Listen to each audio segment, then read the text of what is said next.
So in this question, we're actually going to be forming equations using words, and so it's going to be good practice both with Pythagoras Theorem and also turning just basically a long paragraph into a few equations. So that's going to be good practice for algebra as well. But we're basically told that in two different triangles, the shortest side is 7 centimeters, and so that's going to be true of both triangles. But then in triangle number 1, the next shortest side is going to be 25 centimeters, and then in the second, the hypotenuse is 25 centimeters. So we can actually sort of begin to draw these two things. And so for triangle number 1, I'm just going to basically start off with a 7 centimeter length on the bottom. And I'm going to add the next shortest side, which we know is 25 centimeters. I'm going to put that up towards the top, and that is going to be this length here. And then in the second triangle, we know the hypotenuse is going to be 25 centimeters. So what you can actually do is draw a line roughly of the same length, which it's not going to look like that, but that's a bit of a better drawing for me there. So never mind the first line, but this is going to be our second triangle, and you can see it's going to be 25 centimeters as well, but in this case it's going to be the hypotenuse. So that's going to be coming up sort of at an angle, so our right angle can be in the bottom left corner in both cases.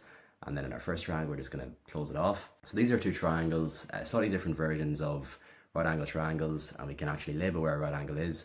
So in the first one, it's going to be in between the two shortest sides, and the second one, we can say it's opposite our hypotenuse.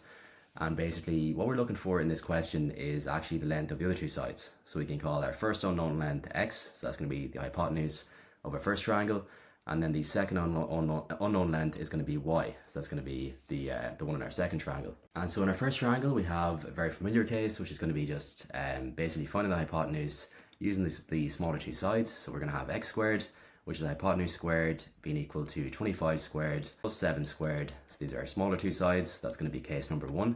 And then for case number 2, we're going to have the 7 centimeters squared again for our smaller two sides. But we're also going to have this y squared, which is going to be an unknown. And then our hypotenuse is going to be over on the right, which is going to be 25 to be squared. And so now we can basically just do these one by one. So for our first one, we have x squared is equal to 625 plus 49. So that's 25 squared plus 7 squared.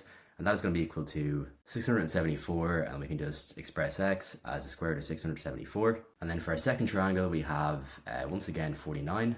This time plus y squared is equal to 25 squared, which we just found out is going to be 625. So if y squared is going to be 576, then the square root of 576 is going to give us 24. So that is going to be the length y. So y is going to be 24 centimeters. X is the square root of 674 centimeters. You can also express that as a decimal, but I think for this question it's just as easy to leave it as a third. And so now we found our two unknown lengths x and y, which we were asked to in the question. So that is going to be it for this video.